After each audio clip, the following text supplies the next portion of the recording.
Hello, radio जयंतच्या आनंदी कट्ट्यावर मी अनुराधा आपणा सर्वांचं मनपूर्वक स्वागत करते.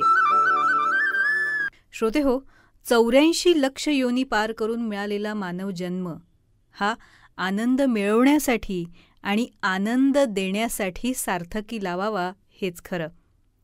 याचं एक उत्तम उदाहरण म्हणजे पेठे आजी.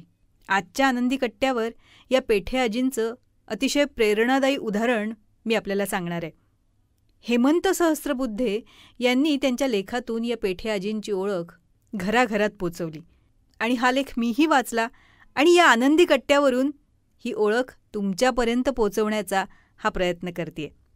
बालपणी आणि लग्नानंतरही उत्तम बॅडमिंटन खेळणाऱ्या पेठे आजी, कविता, गाणी यांची सुंदर रचना करणाऱ्या, वेगवेगळ्या पाककृती करणाऱ्या, साड्यांवर पर्सेसवर भरतकाम करणाऱ्या, विविध कलांमध्ये रस असणाऱ्या मालिनी पेठे आजी क्रोशाचं विणकाम करण्यात अतिशय निपुण आहेत.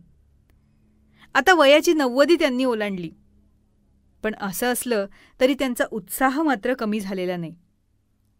पूर्वी विणलेले स्वेटर्स त्यांनी भेट म्हणून आपल्या कुटुंबातल्या मुलाबाळांना अगदी पतवंडांपर्यंत सगळ्यांना दिले. पण गेल्या 3 वर्षांपासून मात्र त्यांनी आपल्या विणकामाच्या छंदाला एक वेगळं परिमाण दिलं.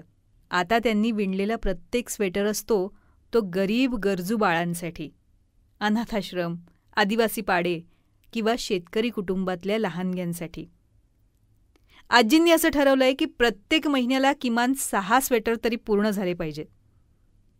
आणि या संकल्पानुसार सध्या त्यांचा 207वा स्वेटर विणणं सुरू आहे. आजी सांगतात, वयानुसार माझं हिंडणं फिरणं बंद झालं तेव्हा मी खूप उदास होते. आयुष्य कंटाळवाणं वाटू लागलं होतं. मात्र अशा वेळी माझ्या सुनेनं आणि मुलीनं माझं मन पुन्हा विणकामाकडे वळवलं. एकदा रस्त्यावरनं फिरणाऱ्या गरीब बाईच्या खांद्यावर फाटक्या झबल्यातल्या बाळाकडे सहज लक्ष गेलं आणि वाटलं आपण विणलेला स्वेटर त्या बाईला द्यावा. आणि तसा मी दिला आणि ठरवलंच की आता विणायचं ते अशाच लोकांसाठी. श्रोते हो, वयाची 90 ओलांडल्यावर सुद्धा गरीब बाळांसाठी स्वेटर्स विणून देणाऱ्या पेठे आजी यांच्या या कार्यातून त्यांचं समाजभानच आपल्याला दिसून येतं. एरवी वयाची 40 ओलांडल्यावर सुद्धा आरोग्याच्या एक तक्रारी सुरू होतात आणि त्या तक्रारी घेऊन त्याची सतत कुरकुर करणाऱ्या सगळ्यांसाठीच पेठे आजींचं हे उदाहरण म्हणजे एक नवी प्रेरणा ठरेल यात शंकाच नाही. तर श्रोते हो, हा होता आजचा आनंदी कट्टाचा एपिसोड. तुम्हाला कसा वाटला हे आम्हाला जरूर कळवा.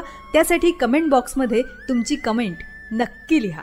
त्याचबरोबर रेडिओ जयंत शेअर करा, सबस्क्राईब करा आणि हो, नोटिफिकेशनसाठी बेल आयकॉनवर नक्की क्लिक करा. पुन्हा भेटूया पुढच्या भागात. तोपर्यंत नमस्कार.